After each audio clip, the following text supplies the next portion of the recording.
Hello everyone, आप सभी का वेलकम है। कई दिन से मैं आपको वीडियोज़ नहीं दे पाया किसी वजह से, उसके लिए माफ़ी चाहता हूँ। जैसा मैंने आपसे कहा था कि अगला चैप्टर हमारा टेंस होगा, तो आज हम टेंस को शुरू करने वाले हैं और इस चैप्टर की इंपॉर्टेंस कितनी है ये बताने की नीड नहीं है। तो चलो हम चैप्टर को शुरू करते हैं। टेंस वर्ड बना है एक वर्ड टेम्पस से। टेम्पस एक लैटिन वर्ड है जिसका मीनिंग होता है टाइम। तो टेंस का मीनिंग हुआ टाइम। कई जगह हम लिखा हुआ देखते हैं, कई किताबों में लिखा है टेंस एंड टाइम। जब टेंस का मीनिंग है टाइम तो उसे हम एंड के साथ कैसे जोड़ सकते हैं? नहीं जोड़ सकते, वो गलत लिखा है। अब ये टाइम किसका, कोई भी काम हो रहा है वो काम कब हो रहा है ये बताने का काम हमें टेंस करेगा। कोई भी काम, अगर जैसे हम सेंटेंस को बोलते हैं कि मैं पढ़ रहा हूँ, हमने बताया कि अभी की बात हो रही है, तो हम इसे इंग्लिश में कैसे लिखेंगे ये बताने का काम करता है टेंस। तो हम टेंस में जो भी पढ़ेंगे वो होगा एक्शन का टाइम, मतलब टाइम ऑफ एक्शन हम पढ़ने वाले हैं। इस एक्शन को ग्रामर में हम वर्ब लिखते हैं जिसे हम मेन वर्ब भी बोलते हैं। इस मेन वर्ब को हम बेसिकली 5 तरीक़ों से लिख सकते हैं। पहला तरीका है प्रेजेंट फॉर्म में लिख सकते हैं, पास्ट फॉर्म में लिख सकते हैं, पास्ट पार्टिसिपल में लिख सकते हैं। फोर्थ फॉर्म है इसका प्रेजेंट पार्टिसिपल। हो सकता है आपके लिए इन चीज़ें नहीं हो, लेकिन जो हैं वो तो हैं। और फिफ्थ होता है इन्फिनेटिव। हम इन्हें याद करने के लिए आइडेंटिफाई कर लेते हैं। First form of verb, second form of verb, third form of verb. कुछ लोग इन्हें फोर्थ और फिफ्थ बोल लेते हैं, लॉजिकली मैं समझता नहीं, इन्हें बोलना चाहिए। तो हम फर्स्ट फॉर्म किसे बोलते हैं? प्रेजेंट फॉर्म को, सेकंड बोलते हैं पास्ट फॉर्म को, और थर्ड बोलते हैं पास्ट पार्टिसिपल को। आईएनजी फॉर्म प्रेजेंट पार्टिसिपल को बोलते हैं। किसी भी वर्ब में अगर आप आईएनजी लगा दोगे, एक और बात याद रखना, हम कोई भी सफिक्स या प्रेफिक्स जब लगाते हैं ना तो हम रूट में लगाते हैं। रूट मतलब जड़ में, जो ओरिजिनल चीज़ होती है। जैसे कोई वर्ब लिखा है, जैसे गो लिखा है, तो हम उस रूट में लगाएंगे और सफिक्स हम बाद में लगाते हैं, प्रेफिक्स हम पहले लगाते हैं। अगर मैं आपसे कहूँ कि वेंट में आप आईएनजी लगाने लगो, कोई सफिक्स या प्रेफिक्स लगाने लगो, तो आप नहीं लगा सकते, क्योंकि ये रूट नहीं है। रूट गो है, मतलब जड़ गो है। कहने का मतलब ये है जो ओरिजिनल फॉर्म है उसी में हम आईएनजी लगा सकते हैं। कई बार बैंकिंग और एसएससी ने क्वेश्चन पूछे हैं, ऐसे ऐसे वर्ब उठाकर दिए हैं जिनमें आईएनजी बोलने में ठीक लगता है, उसमें आईएनजी लगा कर रख दिया, बच्चा समझ नहीं पाया और वो गलत करके आ गया। तो इस बात से ज़रा चौकन्ना रहना है आपको, ऐसी छोटी छोटी गलती नहीं करनी है। अब हम बात करते हैं टाइम कब कब हो सकता है। ज़्यादा कुछ बताने की ज़रूरत नहीं है, बचपन से आप पढ़ते हुए आए हो। एक तो अभी की हम बात कर सकते हैं जिसे प्रेजेंट बोलते हैं। एक जो काम गुजर गया है उसे हम पास्ट बोलते हैं, और जो काम होने वाला है उसे हम फ्यूचर बोलते हैं। इसके 4 पार्ट होते हैं, प्रेजेंट के 4, पास्ट के 4, फ्यूचर के 4, टोटल 12 हो जाएंगे। ज़्यादा टाइम नहीं ले रहा मैं इसमें, क्योंकि ये आपने बचपन से चीज़ें पढ़ी हैं।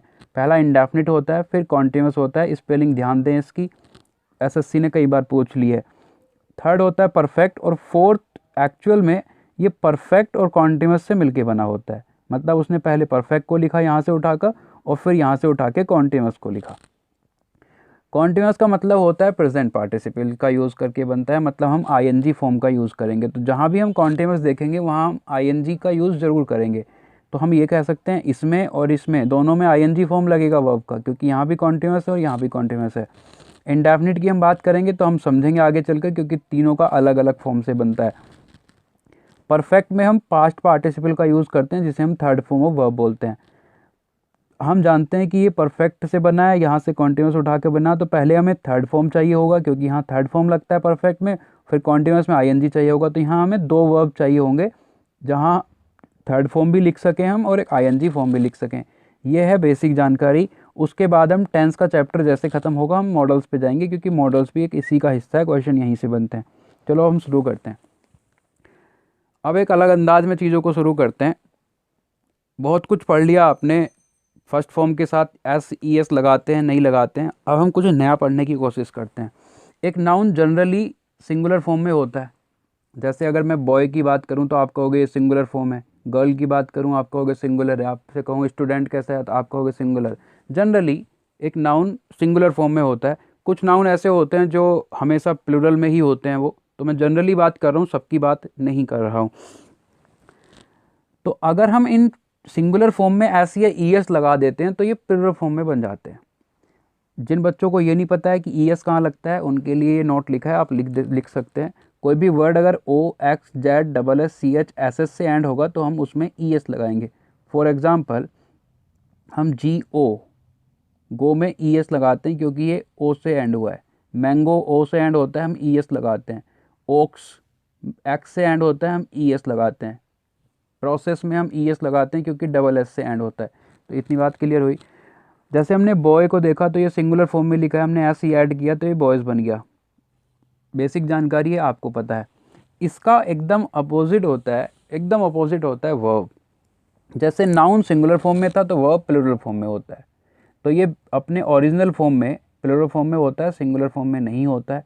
इसमें ऐसे ही ES लगाकर हम इसे सिंगुलर बना लेते हैं, ये प्लूरल नहीं रह जाता है।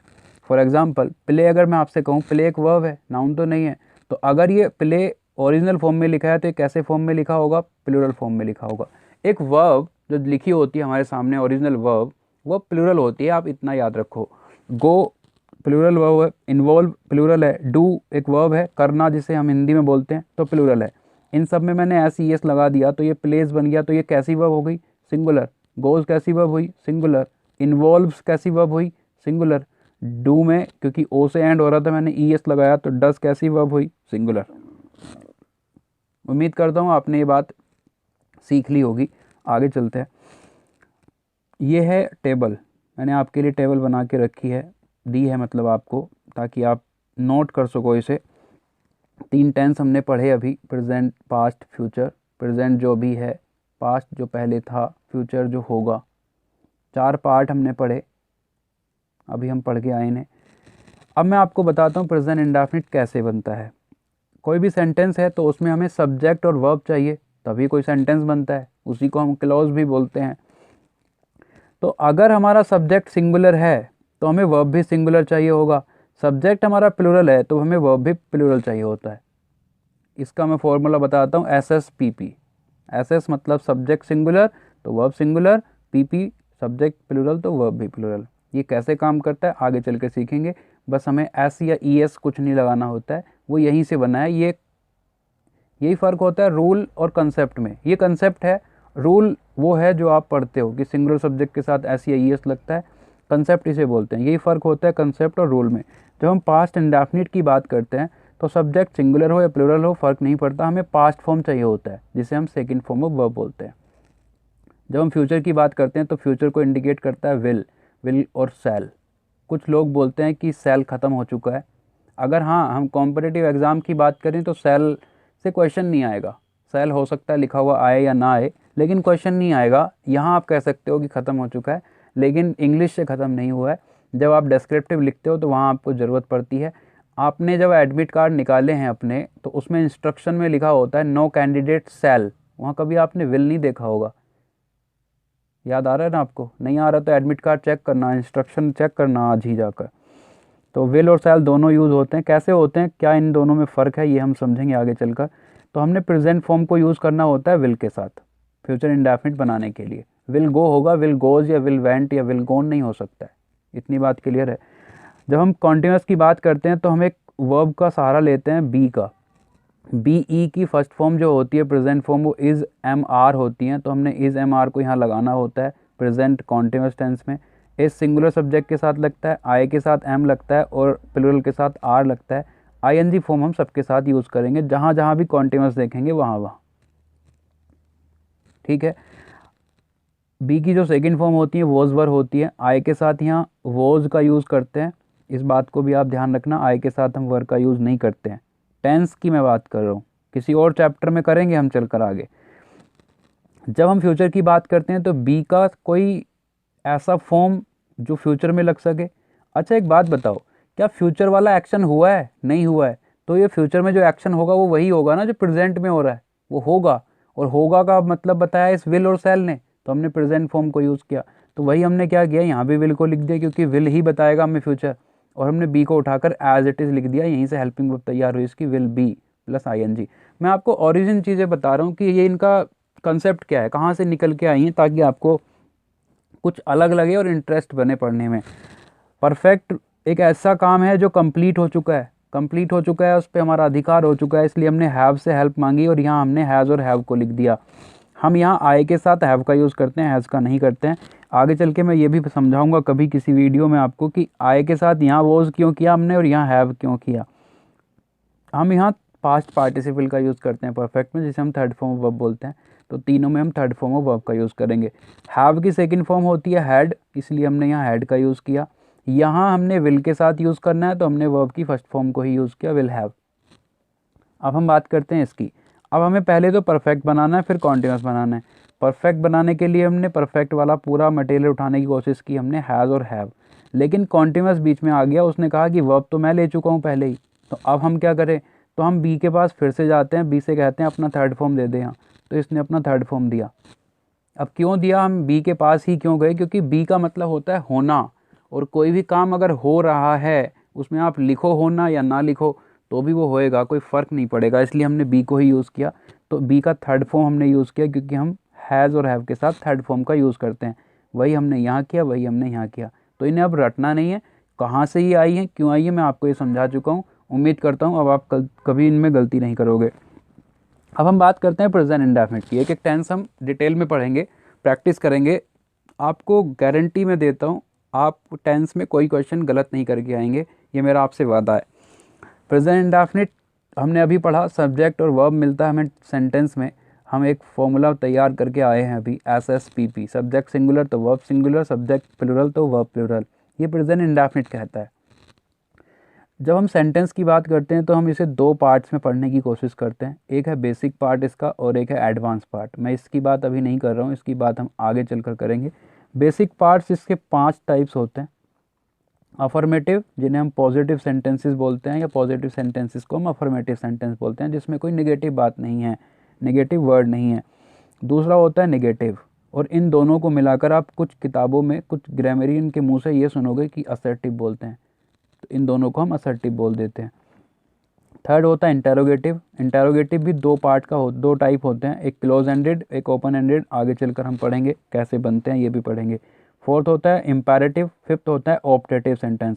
इम्पेरेटिव और ऑप्टेटिव सेंटेंसेस का टेंस से कोई लेना देना नहीं है, मतलब इन दोनों में टेंस यूज नहीं होता है, तो अभी हम इन दोनों से दूर रहेंगे।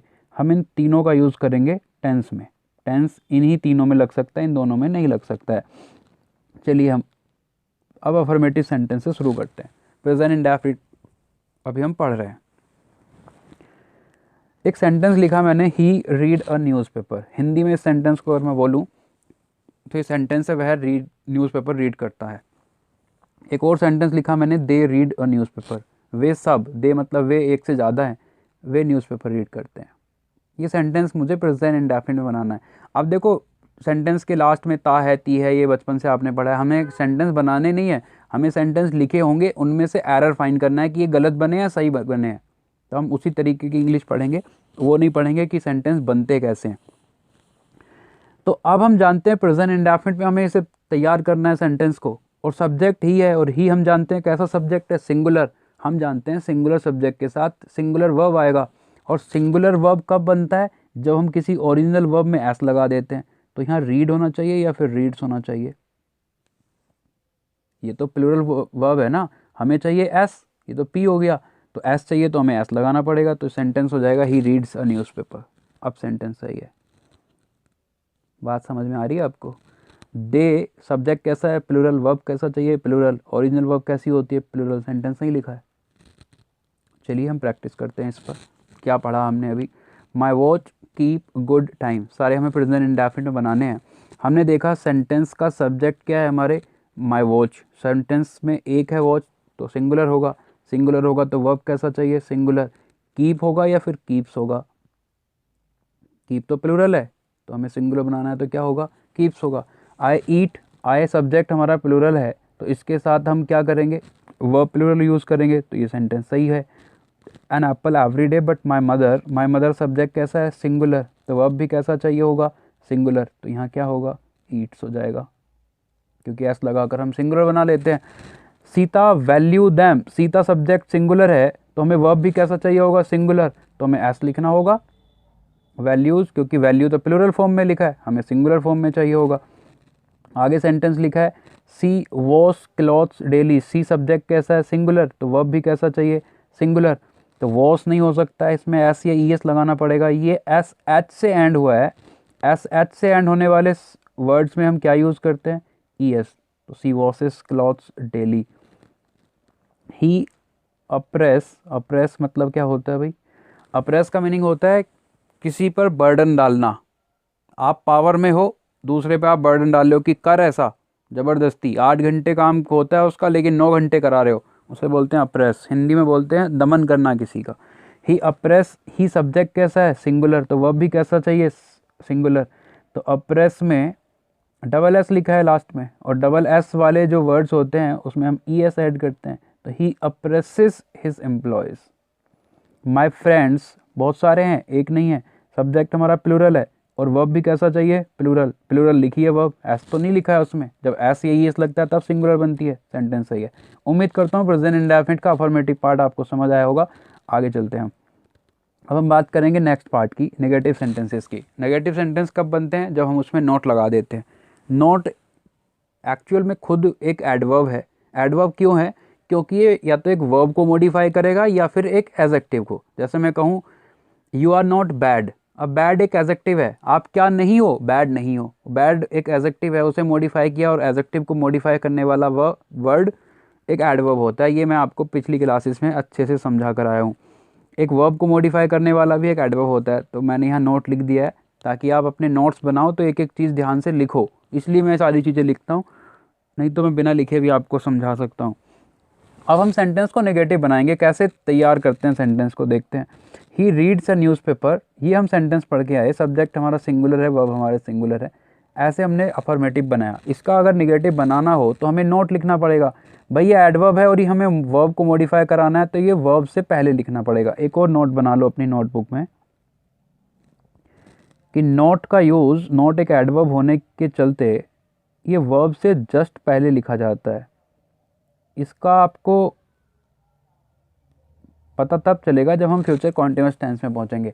एसएससी ने एक क्वेश्चन भी पूछ लिया है इससे, मैं आपको बताऊंगा वहीं पर चलकर कहाँ हमें परेशान करता है। तो हमें नोट को वर्ब से एकदम पहले लिखे रहना है, इसे इधर उधर नहीं करना है, ठीक है।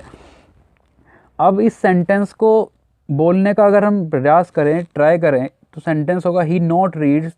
इसका जो प्रोनाउंसिएशन है ना वो सही नहीं लगेगा आपको, ही नॉट रीड्स तो साउंड ही नहीं करेगा, नहीं करेगा। इसी वजह से ग्रामेरियन ने एक ऐसा वर्ब ढूंढने की कोशिश की जो हम यहाँ लिख तो दें, लेकिन लिखने के बाद भी इस वर्ब पर, इस एक्शन पर कोई फ़र्क ना पड़े। तो तब एक वर्ड आया करना, क्योंकि आप यहाँ कोई भी एक्शन लिख लो उसमें कुछ ना कुछ करना पड़ता है। आप न्यूज़पेपर रीड कर रहे हो तो कर रहे हो ना कुछ, आप पानी पी रहे हो तो कुछ कर रहे हो ना, खाना खा रहे हो कुछ कर रहे हो ना, पढ़ रहे हो कुछ कर रहे हो ना। तो कुछ करना, करना को इंग्लिश में हम डू बोलते हैं। बस यहीं से उन्होंने डू को उठा लिया ताकि कोई फ़र्क ना पड़े इस एक्शन पर, और अब हमने यहाँ डू को लिख दिया, ही do not reads a newspaper. अब सेंटेंस को हम ठीक करने की कोशिश करते हैं। सब्जेक्ट हमारा सिंगुलर है तो वर्ब कैसा चाहिए, सिंगुलर। डू तो प्लूरल है तो इसे सिंगुलर बनाओ तो क्या होगा, डज होगा, डज नॉट। अच्छा, जब हम एस और एस वाला फॉर्मूला पहले से यूज़ कर चुके हैं, क्या एक बार फिर से करेंगे, नहीं करेंगे। अब हम ओरिजिनल चीज़ लिख देंगे जो लिखी थी पहले से, रीड। तो सही सेंटेंस क्या हो जाएगा, he does not read a newspaper. देखो मैं चीज़ों को रिपीट करने का आदी नहीं हूँ। वीडियो लेक्चर में जब मैं ऑफलाइन पढ़ाता हूँ तो मैं बहुत रिपीट कर लेता हूँ, कोई दिक्कत नहीं होती। यहाँ अगर आपको दिक्कत है तो वीडियो पीछे करके फिर से शुरू कर दो, तो वो आपके लिए रिपीट हो जाएगा। आगे चलो, प्लूरल सब्जेक्ट के साथ देख लेते हैं। दे रीड अ न्यूज़पेपर, ये सेंटेंस सही है क्योंकि सब्जेक्ट प्लूरल है तो वर्ब भी प्लूरल है, सही लिखा है।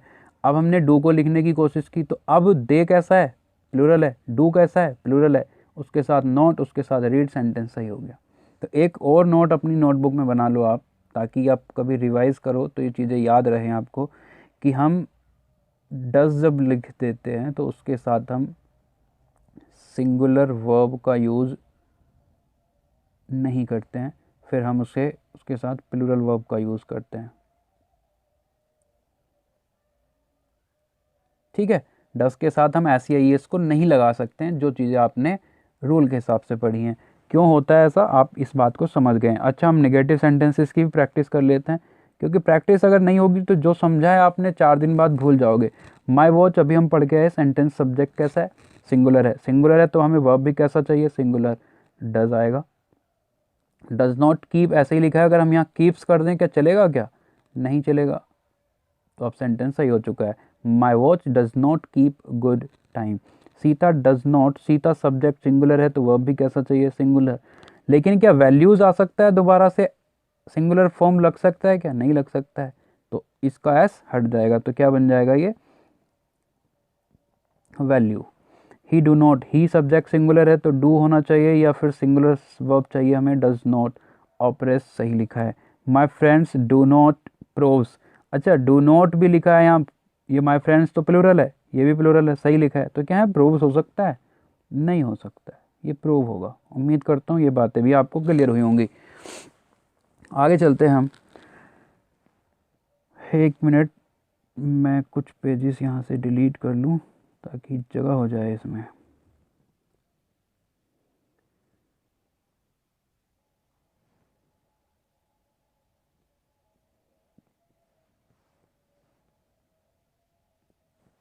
चलिए जी, ये हमें पढ़ना था।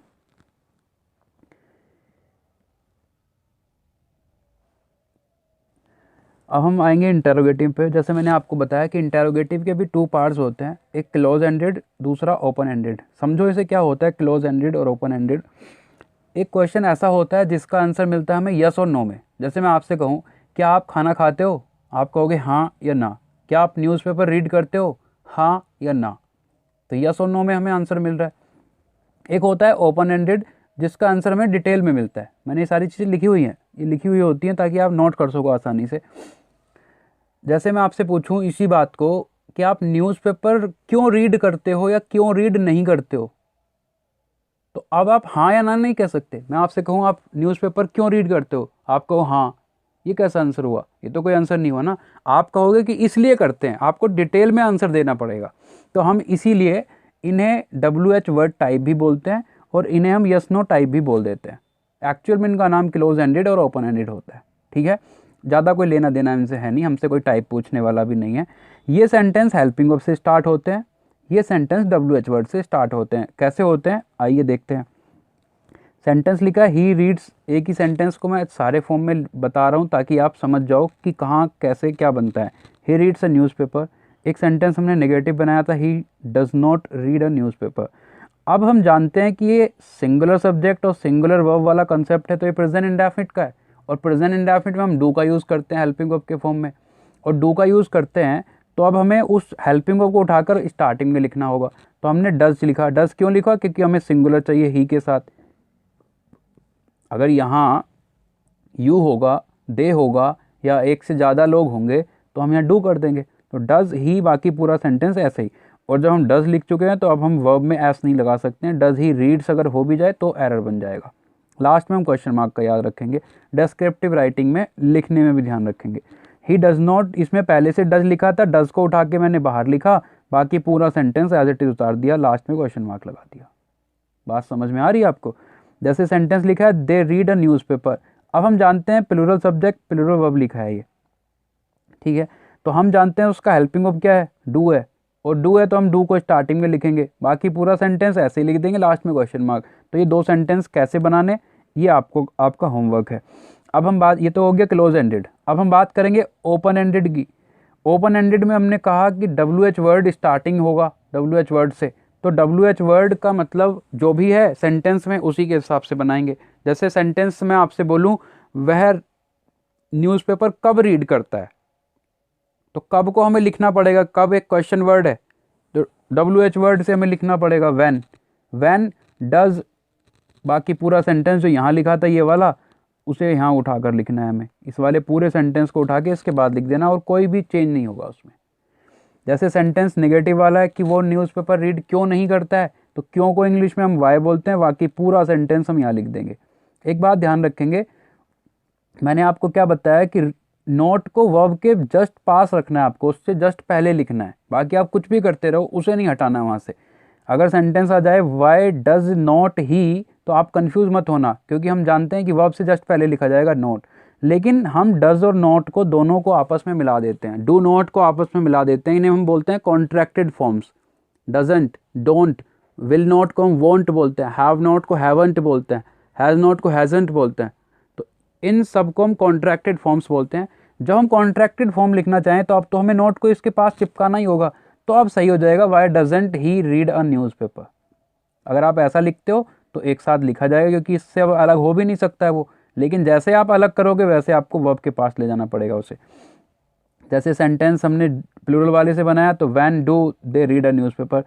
मुझे नहीं लगता आपको कुछ और समझाने की ज़रूरत पड़ती है, लेकिन एक बहुत इंपॉर्टेंट पार्ट है जो हमें समझना है, मैं आपको बताता हूँ। क्योंकि मैं नहीं चाहता किसी बच्चे के अंदर किसी भी तरह का कन्फ्यूज़न रहे, क्योंकि ये कन्फ्यूज़न बहुत ख़तरनाक चीज़ होती है। जैसे हमने अभी पढ़ा WH वर्ड का मीनिंग होता है कब, क्यों, कहाँ, और उसके साथ हमने हेल्पिंग वर्ब का यूज़ किया। देखो हमने किया ना, इसके बाद तुरंत बाद हमने हेल्पिंग वर्ब का यूज़। आप यहाँ से एक फॉर्मूला तैयार कर सकते हो कि WH वर्ड के बाद हम हेल्पिंग वर्ब को लिखते हैं, उसके बाद हम सब्जेक्ट को लिखते हैं, यही तो हमने किया। उसके बाद हम नोट को भी लिखते हैं अगर नोट लिखने की ज़रूरत पड़ती है तो। लेकिन दिक्कतें भी आती हैं। अब ये चीज़ें मैं आपको यहीं पर इसलिए समझा रहा हूँ ताकि आप आगे जाके मैं कंजंक्शन के चैप्टर में इसे पढ़ाऊँ तब तक आप टेंस भूल जाओ, तो दिक्कत हो सकती है। मैं नहीं चाहता ऐसा कि ऐसा हो। सेंटेंस लिखा है where he goes I live there. अब ये सेंटेंस सही है। अब आप तो कहोगे हमने तो पढ़ा था WH वर्ड के बाद हेल्पिंग वर्ब आएगी और फिर सब्जेक्ट आएगा, हमारे मास्टर ने हमें पढ़ाया है। ये तो गलत है, आप यहीं पे एरर लगा दोगे और हमें आपको जो नंबर मिलेंगे आपको देने वाला देगा नहीं कुछ भी। अब आप आकर मेरा सर फोड़ोगे कि सर आपने ऐसा बताया था, हमारे साथ तो ऐसा हुआ। वो कह रहा है ये सही है। मैं बताता हूँ क्यों बेटा। ये लिखना चाहता है वेयर ही गोज, जहाँ वह जाता है मैं वहाँ रहता हूँ। अब आप कहोगे हिंदी थोड़ी ना आएगी लिखी हुई, हम कैसे समझेंगे, समझाने की कोशिश करता हूँ। ये जो लिखा है ना, ये इधर वाला पार्ट, ये सब्जेक्ट है, ये वर्ब है, ये सब्जेक्ट है, ये वर्ब है। मैंने आपको बताया था जब सब्जेक्ट और वर्ब का कॉम्बिनेशन मिलता है तो उसे हम क्लॉज बोलते हैं। ये बात समझाई थी। तो इधर वाला पार्ट क्लॉज हुआ, एक ये वाला पार्ट भी क्लॉज हुआ, तो दो क्लॉजेस हैं यहाँ पर। अगर दो क्लॉजेस यहाँ लिखे हुए हैं तो फिर ये जो वेयर है ये इन दोनों सेंटेंसेस को जोड़ने का काम कर रहा है। कैसे? इस सेंटेंस को आप ऐसे देखने की कोशिश करो, I live there where he goes.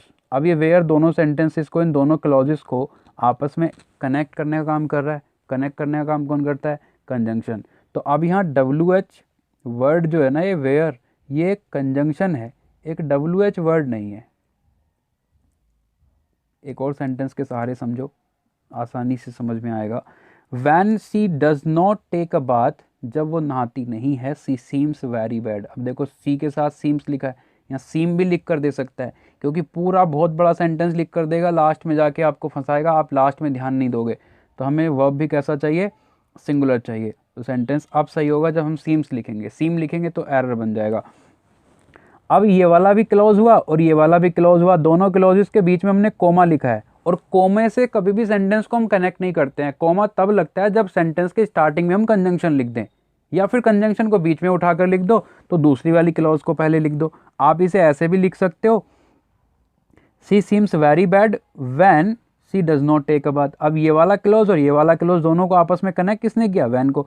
वही तो ये वैन यहाँ कर रहा था। बीच में कोमा हमने कब लिखा? जब हमने कंजंक्शन को पहले लिख दिया। तो ये WH वर्ड यहाँ WH वर्ड नहीं है, क्वेश्चन वर्ड नहीं है, मतलब ये एक कंजंक्शन है। अगर हम इसका सेंटेंस बनाना चाहें क्वेश्चन वर्ड वाला, तो सेंटेंस ये होगा वेयर डज ही गो। अब यहाँ दूसरा क्लॉज नहीं है कहीं भी। दूसरा क्लॉज होता तो हम दोनों को आपस में कनेक्ट करने की कोशिश करते।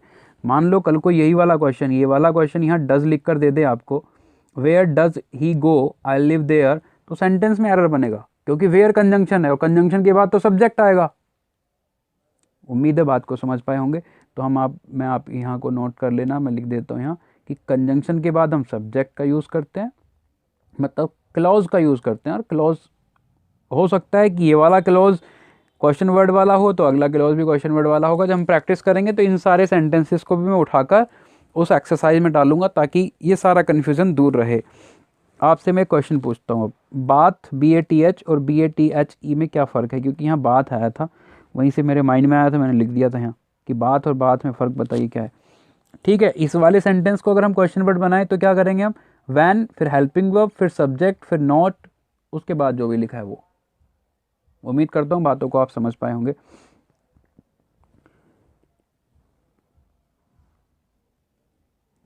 नहीं, ये तो कोई और ही स्लाइड आ गई हमें।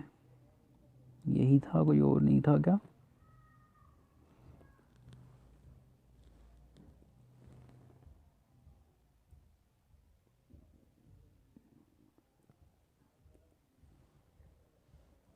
प्रैक्टिस बची है अभी इन सेंटेंसेस की, इंटेरोगेटिव की। जैसे सेंटेंस लिखा है हमारे सामने, why does not he go to market. अब मैंने आपको क्या बताया, नॉट का यूज़ जस्ट पहले होता है वर्ब से, तो ही पहले आएगा, नॉट बाद में आएगा, ठीक है। वैन डू दे प्लेज, अब यहाँ डू लिखा है, डू के साथ हम प्ले या फिर दे के साथ प्ले लिख सकते हैं क्या, नहीं लिख सकते, तो यहाँ प्ले होगा, प्लेज हम नहीं लिख सकते। How does you feel, you कैसा सब्जेक्ट है, प्लूरल, तो वर्ब भी कैसा चाहिए, प्लूरल। डू ही कैसा सब्जेक्ट है हमारा, सॉरी ही कैसा सब्जेक्ट है, सिंगुलर, तो वर्ब भी कैसा चाहिए हमें, सिंगुलर, डज होगा। डज सी लिखा है, सी लिखा है, हैज़, अच्छा हैज़ में और हैव में फ़र्क समझो पहले आप।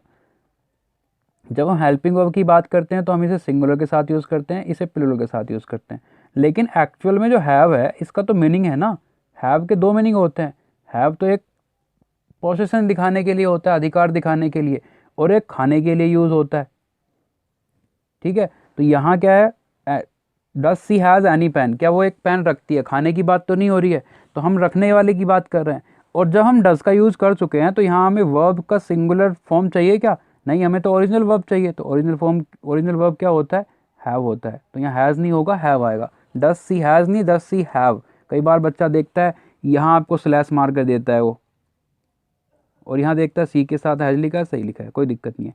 अरे सेंटेंस को पूरा भी तो पढ़ो, सेंटेंस लिखा है डज सी हैव होना चाहिए, हैज़ नहीं होना चाहिए।